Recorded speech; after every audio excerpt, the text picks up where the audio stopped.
વલસાડ જિલ્લાના કપરાડા તાલુકાનું સિંગારટાટી ગામ, જ્યાં ગાય આધારિત પ્રાકૃતિક ખેતીથી ખેડૂત ભરતભાઈ ગોભાલે ન માત્ર આર્થિક સમૃદ્ધિ મેળવી રહ્યા છે, પરંતુ પ્રકૃતિને અનુકૂળ ખેતી દ્વારા નવું ઉદાહરણ પણ બાંધી રહ્યા છે. પાપડીની ખેતીથી એક સિઝનમાં ₹1,40,000થી વધુની આવક મેળવી છે. કપરાડા તાલુકો જે એક સમય રોજગારી માટેની પલાયનની સમસ્યા વેઠી રહ્યો હતો, હવે પ્રાકૃતિક ખેતી અને સરકારની સહાયથી નવો રસ્તો અપનાવી રહ્યો છે.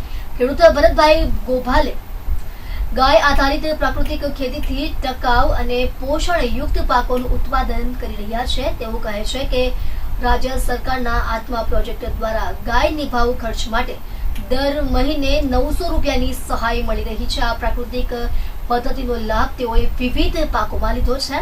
ડાંગર, કેરી, દેશી ટામેટા, વાલ, પાપડી, રીંગણ, તુવેર, તુરિયા અને કાજુ જેવા પાક ઉગાડી તેઓ સારા ભાવે વેચાણ કરી રહ્યા છે.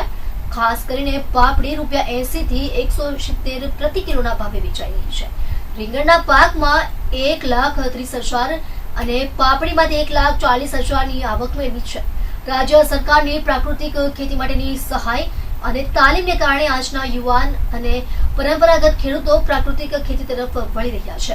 ભરતભાઈ ગોભાલે જેવા અનેક ખેડૂતોએ આ પદ્ધતિ નવી આર્થિક ઉન્નતિ મેળવી છે. આ સાથે જ પ્રાકૃતિક ખેતીથી જમીન અને આરોગ્ય માટે પણ ફાયદા મળી રહ્યા છે. મારું નામ ભરતભાઈ દલુભાઈ ગોભાલે, ગામ સિંગારટાટી, તાલુકો કપરાડા, જિલ્લો વલસાડ. હવે હું છેલ્લા 5 વર્ષથી પ્રાકૃતિક ખેતી કરું છું, ગાય આધારિત પ્રાકૃતિક ખેતી. હવે પ્રાકૃતિક ખેતીની અંદર સૌપ્રથમ જોયું કે આપણે પરિવાર જે સુરક્ષિત રહે, કોઈ બીમારી અડચણ ના આવે, એના લીધે જે ખાવાનું શુદ્ધ મળે. કે પ્રાકૃતિક ખેતી કરવાથી આપણો જમીન સુધરે, જમીનની અંદર જે પોષક તત્વો રહેલા છે એ સુધરે, આપણે જમીનની અંદર જે કાર્બન તત્વોની જરૂર છે એ મળે.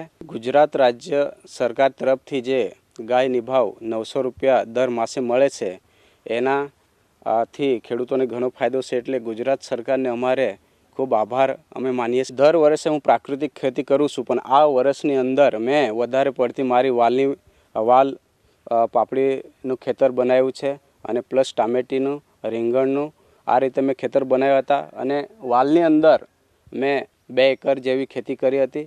2 એકરની અંદર મારે લગભગ ₹1,40,000ની આવક આ વર્ષે થઈ છે અને હજુ પણ મારું ખેતર ચાલુ છે. વાલ પાપડીનું ખેતર અત્યારે હજુ પણ ચાલુ છે અને જે આવક આવી છે એમાં પણ હજુ આવકમાં વધારો થશે.